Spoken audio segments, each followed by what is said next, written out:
પરીક્ષા પ્રેક્ટિકલ પરીક્ષા પેપર 1 વિશે જોઈશું. તેની અંદર પહેલો પ્રશ્ન છે, કોમ્પ્યુટરમાં ડેસ્કટોપ પર આપના રજિસ્ટ્રેશનના નામનું ફોલ્ડર તથા તેની અંદર આપના નામનું સબ ફોલ્ડર બનાવો. એ બનાવવા માટે રાઈટ ક્લિક કરીશું સ્ક્રીન ઉપર, એમાં ન્યૂમાં જઈ અને ફોલ્ડર ક્લિક કરીશું. જે આપનો રજિસ્ટ્રેશનનો નંબર લખીશું C14094951 આ બની ગયું છે આપણા રજિસ્ટ્રેશનના નામનું ફોલ્ડર, જેની અંદર આપણા નામનું સબ ફોલ્ડર બનાવવા ડબલ ક્લિક કરીશું. ત્યાં રાઈટ ક્લિક કરી ન્યૂ ફોલ્ડરમાં જઈશું, ત્યાં આપનું નામ લખી દઈશું. એટલે આ બની ગયું કે આપણા રજિસ્ટ્રેશનના નામની અંદર આપના નામનું ફોલ્ડર. જે છે આપણો પહેલો પ્રશ્નનો જવાબ. બીજો પ્રશ્ન છે, આપના કોમ્પ્યુટરમાં ઇન્સ્ટોલ હોય તેવા કોઈ પણ 5 એપ્લિકેશન સોફ્ટવેરના નામ નોટપેડ એડિટરમાં લખો.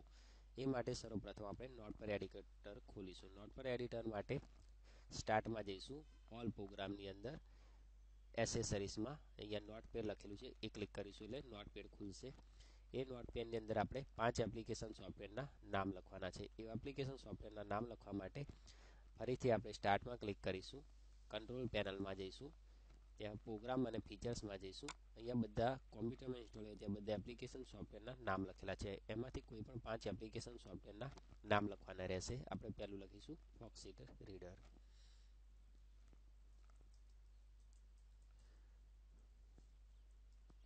પછી બીજું નામ છે એડોબ મીડિયા પ્લેયર.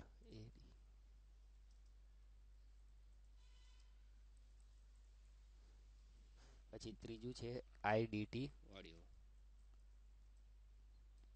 પછી છે નેટ વેટિંગ, અથવા બીજું કોઈ પણ લખી શકો છો કે VLC player, VLC media player 1.1.11. પછી લખીશું આપણે યુટ્યુબ ડાઉનલોડર.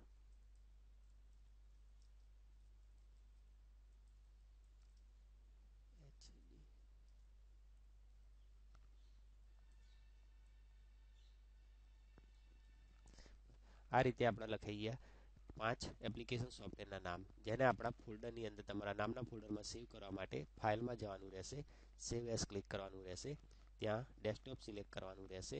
જે તમારે રજિસ્ટ્રેશનના નામનું ફોલ્ડર છે એની પર ડબલ ક્લિક કરવાનું રહેશે. જેમાં તમારા નામના ફોલ્ડર પર ડબલ ક્લિક કરી અહીંયા કોઈ પણ તમારા ફાઇલનું નામ આપી દેવાનું રહેશે અને પછી સેવ ક્લિક કરવાનું રહેશે. જેથી તમારા નામના ફોલ્ડરની અંદર નોટપેડની અંદર 5 એપ્લિકેશન સોફ્ટવેરના નામ લખાઈ ગયા હશે. જે થયો આપણો બીજો પ્રશ્ન. એના પછી ત્રીજો પ્રશ્ન છે કે પેઇન્ટનો ઉપયોગ કરી ગોળ, ત્રિકોણ અને ચોરસ દોરો તથા ગોળમાં પીળો, ત્રિકોણમાં લાલ અને ચોરસમાં ભૂરો કલર પૂરો અને ગોળમાં તમારું નામ તથા સરનામું લખો. એ માટે સર્વપ્રથમ આપણે પેઇન્ટ ઓપન કરીશું. પેઇન્ટ ઓપન કરવાની બે રીત છે. એક તો જો ડેસ્કટોપ પર પેઇન્ટ લખેલું હોય તો ત્યાંથી ડબલ ક્લિક કરીને ઓપન કરી શકો છો. જો ડેસ્કટોપ પર ના આપેલું હોય તો કોમ્પ્યુટરમાં સ્ટાર્ટ ક્લિક કરી ઓલ પ્રોગ્રામમાં જઈશું. ઓલ પ્રોગ્રામની અંદર એસેસરીઝમાં પેઇન્ટ લખેલું હશે, જે ક્લિક કરીશું. હવે ત્યાં પરીક્ષાની અંદર આપને આ મેનુ જોવા નહીં મળે, એ હાઈડ કરેલા હશે. આ રીતે આટલી તમને સ્ક્રીન જોવા મળશે. બરોબર છે. તો કઈ રીતે ઉપયોગ કરવાનો એ આપણે જોઈશું આગળ. સર્વપ્રથમ પેઇન્ટનો ઉપયોગ કરી ગોળ, ત્રિકોણ અને ચોરસ દોરો. ગોળ દોરવા માટે હોમ ક્લિક કરીશું. અહીંયાથી બધા આકાર આપેલા છે, એમાંથી ગોળ આકાર સિલેક્ટ કરી ક્લિક કરી અને આ રીતે આપણે ગોળ ડ્રો કરીશું. બીજું દોરવાનું છે ત્રિકોણ અને ચોરસ. એ પણ સેમ એ જ રીતે દોરીશું. આપણે ત્રિકોણ આકાર ત્રિકોણ ડ્રો કરીશું અને ચોરસ. આ રીતે આપણે ગોળ, ત્રિકોણ અને ચોરસ દોર્યા. આગળ આપણને કહ્યું છે કે તથા ગોળમાં પીળો, ત્રિકોણમાં લાલ અને ચોરસમાં ભૂરો કલર પૂરો. એ પીળો કલર પૂરવા માટે ગોળમાં પીળો કલર પૂરવા માટે હોમ પર ક્લિક કરીશું. આ બ્રશ સિલેક્ટ કરીશું. ફરી હોમમાં સિલેક્ટ કરી પીળો કલર સિલેક્ટ કરી અહીંયા ક્લિક કરીશું એટલે પીળો આવી જશે. ત્રિકોણની અંદર લાલ કલર છે. લાલ કલર પૂરવા માટે લાલ કલર સિલેક્ટ કરી ત્રિકોણની અંદર લાલ કલર પૂરવાનો છે તો લાલ કલર આપણે સિલેક્ટ કરીશું અને અહીંયા વચ્ચે ત્રિકોણમાં ક્લિક કરીશું, જેથી લાલ કલર. અને ચોરસની અંદર ભૂરો કલર પૂરવા માટે હોમ ક્લિક કરી ભૂરો કલર સિલેક્ટ કરી અહીંયા ક્લિક કરીશું એટલે આપણા પ્રશ્નનો જવાબ થયો કે ગોળમાં પીળો, ત્રિકોણમાં લાલ અને ચોરસમાં ભૂરો કલર પીળો. અને ગોળમાં તમારું નામ તથા સરનામું લખો. એ લખવા માટે હોમમાં ક્લિક કરીશું અને ટેક્સ્ટ લખેલું હશે અહીંયા એ ક્લિક કરવાનું રહેશે. આ રીતે સિલેક્ટ કરવાનું રહેશે અને અહીંયા તમારું નામ લખવાનું રહેશે. એન્ટર આપી નીચે આવી જઈશું. પછી તમારું સરનામું લખવાનું રહેશે.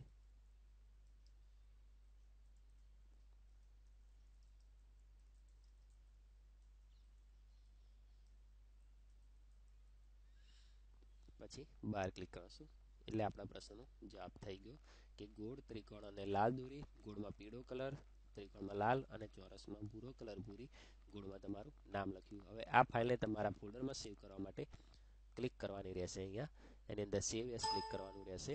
તેમાં ડેસ્કટોપ સિલેક્ટ કરવાનું રહેશે.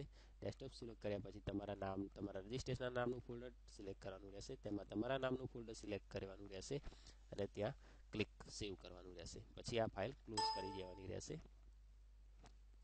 એટલે આપને જોવા મળશે કે આપણું રજિસ્ટ્રેશન નામના ફોલ્ડરની અંદર આપણા નામના ફોલ્ડરની અંદર પેઇન્ટ વાળું આપણું જે બની ગયું છે. જે આપણો પ્રશ્નનો જવાબ થઈ ગયો. એના પછીનો પ્રશ્ન છે કે તમારા કોમ્પ્યુટરના વોલપેપર અને સ્ક્રીન સેવરને બદલો. વોલપેપર અને સ્ક્રીન સેવર બદલવા માટે સ્ટાર્ટમાં આપણે જઈશું. એની અંદર કંટ્રોલ પેનલમાં પછી ડિસ્પ્લેમાં જઈશું. જ્યાં ડાબી બાજુ આપણને બધા જુદા જુદા પ્રકાર જોવા મળશે. એમાં ત્રીજો લખેલો છે. અહીંથી જોવા જઈશું તો આપણે ચોથું લખેલું છે કે ચેન્જ ડેસ્કટોપ બેકગ્રાઉન્ડ. એની પર ક્લિક કરીશું એટલે આમાંથી જુદા જુદા પ્રકારના આપણને જોવા મળશે બેકગ્રાઉન્ડ. એમાંથી કોઈ પણ કલર સિલેક્ટ કરી દઈશું. આ કલર સિલેક્ટ કરી પર ડબલ ક્લિક કરીશું અને આને મિનિમાઇઝ કરીશું તો આપણે જોવા મળશે કે આપણા ડેસ્કટોપનો બેકગ્રાઉન્ડનો કલર બદલાઈ ગયો છે. એ જ રીતે તમારે સ્ક્રીન શેર બદલવા માટે એના પછીનું ત્રીજું ઓપ્શન છે કે ચેન્જ સ્ક્રીન સેવર. એની પર ક્લિક કરીશું અને અહીંયાથી આપણે જે પણ સ્ક્રીન સેવર રાખ્યું અહીંયા સિલેક્ટ કરી દઈશું. એ સિલેક્ટ કરી અને 2 મિનિટનો ટાઈમ સેટ કરવા માટે અહીંયા 2 મિનિટ સિલેક્ટ કરી દઈશું અને અહીંયા એપ્લાય આપી દઈશું અને ઓકે કરી દઈશું અને આ રીતે ક્લોઝ કરી દઈશું. એટલે આપણા પ્રશ્નનો જવાબ થઈ ગયો કે તમારા કોમ્પ્યુટરના વોલપેપર અને સ્ક્રીન શેરને બદલો અને સ્ક્રીન શેરનો ટાઈમ 2 મિનિટ સેટ કરો. આપણા પ્રશ્નનો જવાબ પણ થઈ ગયો. છેલ્લો પ્રશ્ન છે કે મેલ મર્જનો ઉપયોગ કરી 5 વ્યક્તિઓના ડેટાબેઝ તૈયાર કરો અને તેને તમારા નામમાં ફોલ્ડરમાં સેવ કરો. મેલ મર્જનો ઉપયોગ કરવા માટે આપણે માઇક્રોસોફ્ટ વર્ડ 2003નો જરૂર પડશે. એ ઓપન કરવા માટે સ્ક્રીન ઉપર રાઈટ ક્લિક કરવાની રહેશે. તેમાં new Microsoft word document click કરવાનું રહેશે. એટલે એક ફાઇલ ખુલશે. એને ડબલ ક્લિક કરવાની રહેશે. એ ફાઇલ ઓપન કર્યા પછી એમાં ટૂલ્સમાં જવાનું રહેશે. ટૂલ્સની અંદર લખ્યું છે કે લેટર એન્ડ મેલિંગ. લેટર અને મેલિંગ પછી મેલ મર્જમાં જવાનું રહેશે. મેલ મર્જની અંદર જોવા મળશે કે જમણી સાઈડે letters, email, message, envelope, label અને ડિક્શનરી જોવા મળશે. તેમાં પહેલું જ સિલેક્ટ રાખવાનું છે કે લેટર સિલેક્ટ કરી અહીંયા નીચે સ્ટાર્ટ ડોક્યુમેન્ટ પર ક્લિક કરવાનું રહેશે. ફરી 3 ઓપ્શન આપણને પૂછશે. તેમાં યુઝ કરંટ ડોક્યુમેન્ટ કે સ્ટાર્ટ ફ્રોમ ટેમ્પલેટ અથવા સ્ટાર્ટ ફ્રોમ એક્ઝિસ્ટિંગ ટેમ્પલેટ. આમાં પણ પહેલું જ ઓપ્શન સિલેક્ટ કરેલું રાખી અને સિલેક્ટ રિસિપ્શન લખવાનું રહેશે. આમાં પણ 3 ઓપ્શન પૂછે. એ વખતે ત્રીજું ઓપ્શન સિલેક્ટ કરવાનું રહેશે કે type a new list. A new list click કરી અને અહીંયા ક્રિએટ પર ક્લિક કરવાનું રહેશે. આની અંદર 5 વ્યક્તિઓના ડેટાબેઝની આપણને જુદી જુદી માહિતી આપણે ભરી શકીએ છીએ. પણ આટલી બધી માહિતી ભર્યા છે અમુક જે વસ્તુ આપણે જરૂરી છે એટલું રાખીશું અને બીજું કાઢી નાખીશું. એ માટે અહીંયા કસ્ટમાઇઝ પર ક્લિક કરવાનું રહેશે. તો આમાંથી જે આપણે વસ્તુ રાખવી છે એ સિલેક્ટ રાખીશું. જે કાઢી નાખવાનું છે એની પર ક્લિક કરી અને આપણે ડિલીટ કરી નાખીશું.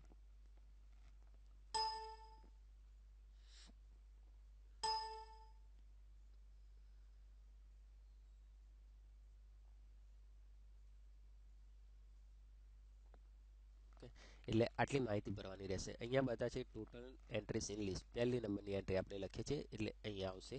આપણે એનું ટાઇટલ આપીશું કે મિસ્ટર છે કે મિસિસ.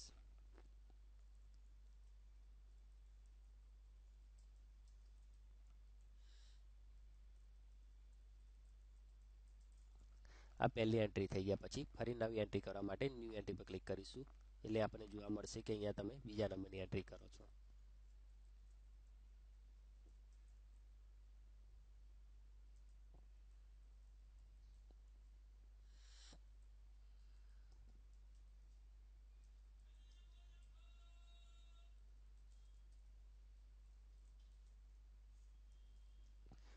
ફરી નવી એન્ટ્રી કરવા માટે ન્યૂ એન્ટ્રી એટલે ત્રીજો નંબર આવશે.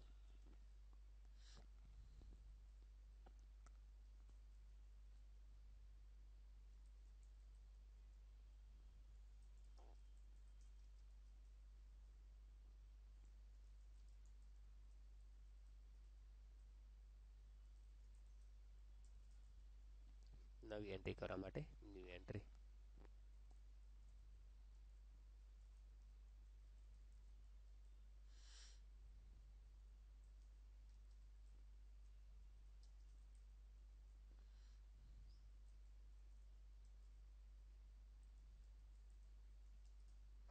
અને 5મી એન્ટ્રી ફરી નવી એન્ટ્રી કરવા માટે ન્યૂ એન્ટ્રી.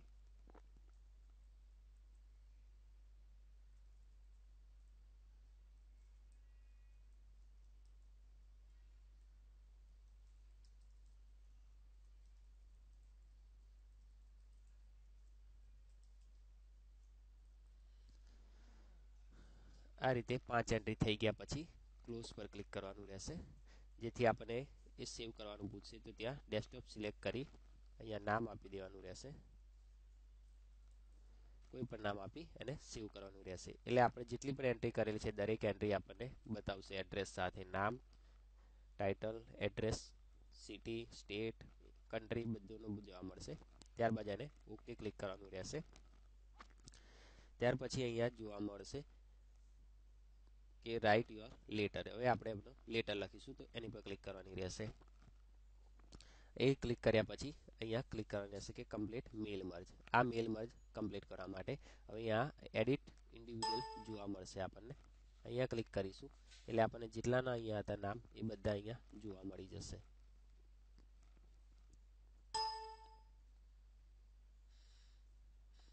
બીજી એક વસ્તુ, આપણે કંઈક પણ લખવું હોય તેની માટે આ જે ઓપ્શન છે બેક આવી જઈશું 2 વખત તો અહીંયા આપણને ઓપ્શન જોવા મળશે. અહીંયા આ રીતે આપણને બ્લેન્ક જોવા મળશે. અત્યારે આપણે કશું પણ લખ્યું નથી એટલા માટે, પણ એ સિવાય લખવા માટે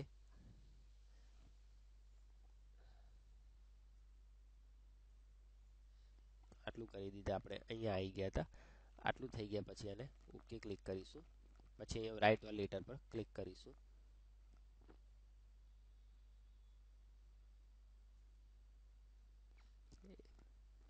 પછી બેક આવીશું, જેની અંદર આપણે એડ્રેસ બુક પર ક્લિક કરીશું. એટલે જે પ્રકારે લખવું હોય એ રીતે આપણે એડ્રેસ બુક જોવા મળશે. પછી એને ગ્રીટિંગ લાઇન, ડિયર કે જે રીતે આપણું સંબોધન કરવું હોય એ રીતનું અહીંયા સિલેક્ટ કરીશું. પછી ઓકે આપીશું. એના પછી અહીંયા વધારે જે પણ એનું નામ કે લખવું એ ઇન્સર્ટ કરીશું એટલે એનું નામ લખેલું આવશે. પછી તમારે જે પણ ટાઈપ કરવું હોય એ કરી દેવાનું. પછી છેલ્લે લખી દઈશું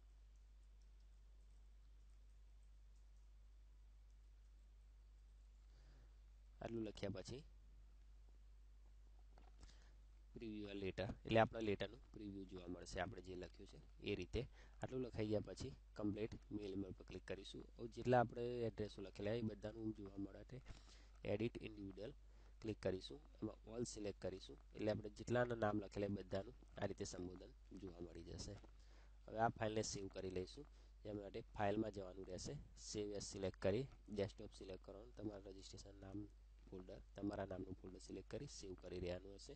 અહીંથી ક્લોઝ કરી એટલે તમારા રજિસ્ટ્રેશનના નામની અંદર આ એક તમારું મેલ વાળું બની ગયું રહેશે. આ તમારા પ્રશ્નનો જવાબ.